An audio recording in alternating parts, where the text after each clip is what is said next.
Hello everyone, this is Mandeep Singh Shekhaut and today we will talk about infrastructure as a code। क्या होता है infrastructure as a code? हमने एक video बनाया था यार डेवऑप्स के लिए कि क्या पाथ आप ले सकते हैं, कौन से तरीके से आप प्रिपेयर कर सकते हैं, क्या रोड मैप हो सकता है to get into DevOps engineer या फिर क्लाउड इंजीनियर। उसी सीरीज में हम आज डिस्कस करने वाले हैं what is infrastructure as a code. ये एक कंसेप्ट है, ये होता क्या है, हम सारा डिटेल में ये डिस्कस करेंगे। तो हम शुरू करते हैं।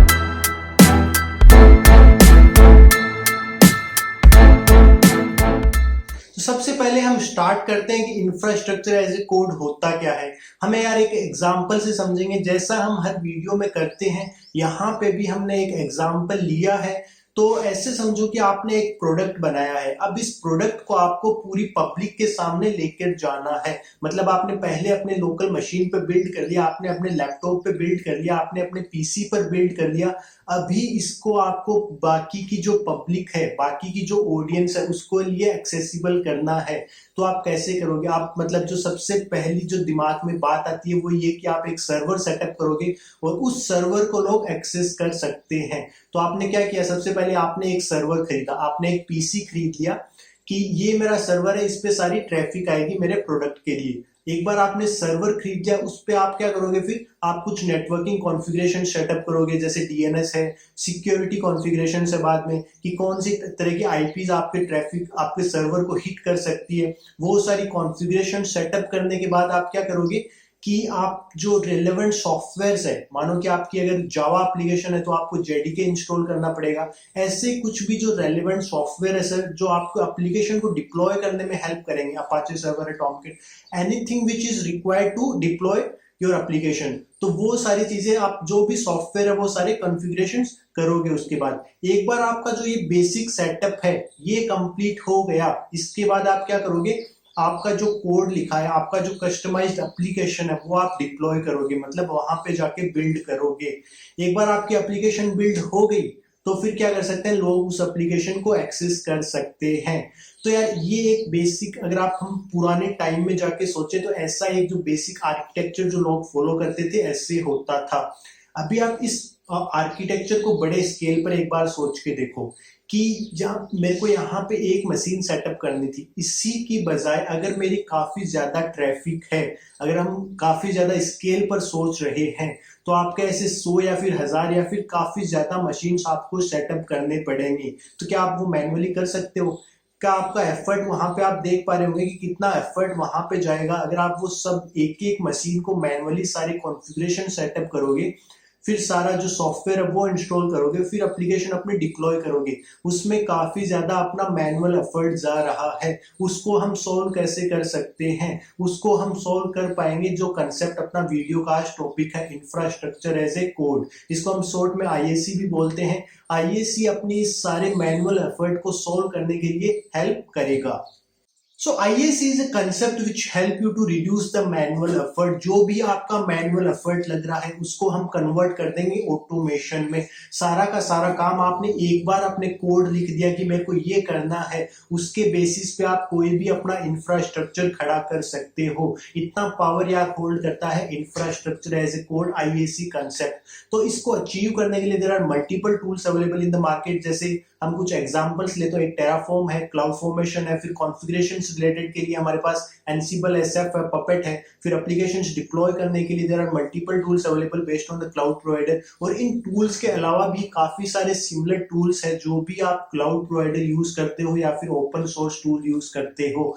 हम इस वीडियो में ज्यादा डिटेल में किसी टूल के बारे में डिस्कस नहीं करेंगे, वो हम उनके लिए डेडिकेटेड वीडियोस आगे बनाते रहेंगे। इस वीडियो में अपना मेन फोकस, अपना मेन इंटेंशन जो ये है कि आपको समझ में आए कि IAC कंसेप्ट होता क्या है। Now let's discuss two approaches which are used across the organizations to set up this IAC। तो यहाँ पे जो सबसे पहली अप्रोच है वो है इम्पेरेटिव। इम्पेरेटिव अप्रोच अपनी प्रोसीजरल स्टेप होती है जहाँ पे हम स्टेप बाय स्टेप डिफाइन करते हैं कि हमें क्या अचीव करना है। जैसे आपको एक एप्लीकेशन डिप्लॉय करनी है तो आप वहां पे जो भी स्टेप्स आ रहे हैं वो आप सारे के सारे डिफाइन करोगे। जैसे आप इसका एक चाइल्ड स्टेप देखो कि मेरे को EC2 मशीन सेटअप करनी है। अभी अगर आप EC2 आपने अगर AWS कंसोल कभी देखा होगा तो EC2 मशीन सेटअप करते टाइम आपको VPC स्पेसिफाई करना रहता है, आपको सबनेट स्पेसिफाई करना रहता है, आपको सिक्योरिटी ग्रुप्स स्पेसिफाई करने रहते हैं। ये सारी चीजें आप कैसे करोगे?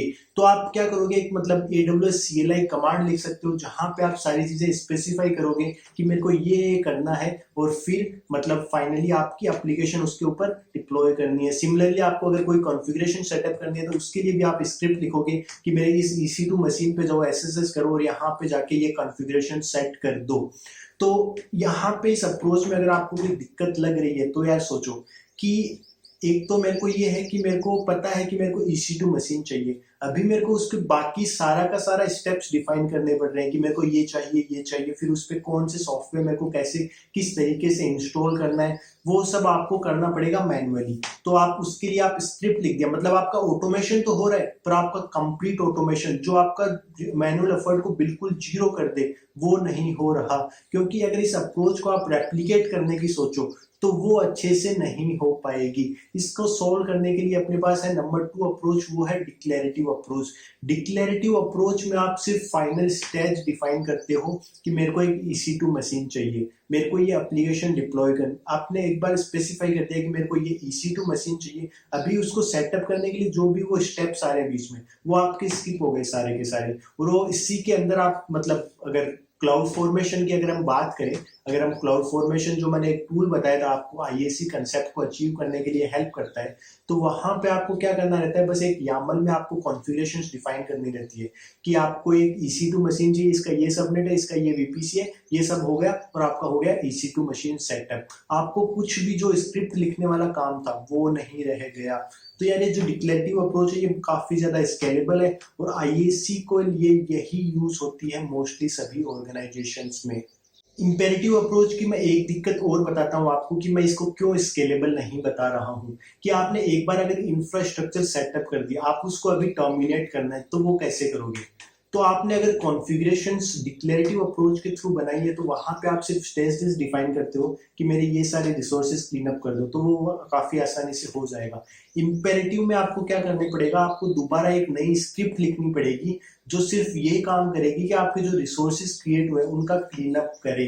तो आप देख रहे होंगे कि यहाँ पे जो ऑटोमेशन है, ऑटोमेशन एग्जिस्ट करती है पर वो उस लेवल की नहीं है जो हमें चाहिए।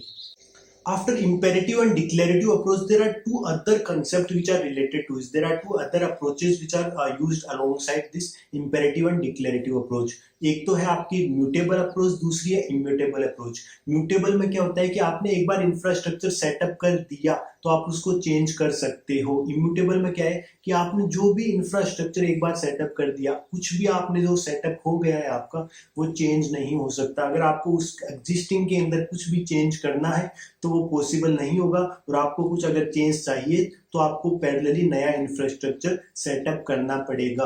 अब हम म्यूटेबल में एक एग्जांपल लेते हैं यार। म्यूटेबल में ऐसे समझो कि आपकी कोई पाइथन एप्लीकेशन थी जो आप पहले यूज करते थे, अभी क्योंकि पाइथन का जो पुराना वर्जन है 2.7 पे आपने जब सबसे पहले एप्लीकेशन बनाई थी तो लॉन्च करी थी, अभी आपको नए वाले वर्जन पे अपग्रेड करना है कि पाइथन 3.6 पे मेरे को एप्लीकेशन को लेके आना है। वो आप कैसे करोगे? आपने मशीन में SSH किया, वहां पे जाके आपने PIP का कमांड चलाया या फिर कोई भी पाइथन अपग्रेड का कमांड चलाया और अपने पाइथन डिपेंडेंसी अपग्रेड कर दी। इसके अप्रोच के अंदर आपको मैं दिक्कत बताता हूँ। दिक्कत क्या आती है कि एक तो ये कि आपको जो कॉन्फ़िगरेशन, मतलब आपने जो कॉन्फ़िगरेशन सेट करी, मतलब एक पाइथन वाली तो अपग्रेड कर दी, ऐसे मल्टीपल सॉफ्टवेयर हो सकते हैं, तो आप उनका ट्रैक कैसे रखोगे? वो ट्रैक रखना काफी मुश्किल हो जाता है। दूसरा ये चीज, आपको ये चीजें अगर एक मशीन पे हमने कर दिया, ये सेम चीज अगर मल्टीपल मशीन पे रेप्लिकेट करना है तो वो एक्स्ट्रा एफर्ट आ जाता है। इसको हम सॉल्व करते हैं इम्यूटेबल अप्रोच से। इम्यूटेबल में क्या आता है कि जो एग्जिस्टिंग है उसको चलने दो, उसके सिमिलर एक नया इंफ्रास्ट्रक्चर हम खड़ा कर देंगे जो सिर्फ पाइथन 3.7 पे चलेगा। वो एक बार अपना इंफ्रास्ट्रक्चर पूरा 3.7 पे मूव हो गया कि हम ग्रेजुअली शिफ्ट कर रहे हैं ट्रैफिक को, कि हम देख रहे हैं कि अपनी जो नया डिपेंडेंसीज है वो बिल्कुल सही चल रही है, फिर हम अपना जो पुराना इंफ्रास्ट्रक्चर है जो पाइथन 2.6 पे 2.7 पे बिल्ड था उसको हम सारा का सारा डिकमीशन कर देंगे। जो मोस्टली तो अभी जहां भी लोग क्लाउड यूज करते हैं, IAC कंसेप्ट यूज करते हैं, वो डिक्लेरेटिव अप्रोच यूज करते हैं इम्यूटेबल कंसेप्ट के साथ, इम्यूटेबल अप्रोच के साथ। So this is the way people go to set up the IAC। So this is all you have to know about IAC या फिर इंफ्रास्ट्रक्चर एज ए कोड। आपकी कोई भी सजेशन रहती है, कोई भी फीडबैक रहता है, do let me know in the comment section below. हम मिलेंगे अपने नेक्स्ट वीडियो में, तब तक के लिए टाटा बाय बाय।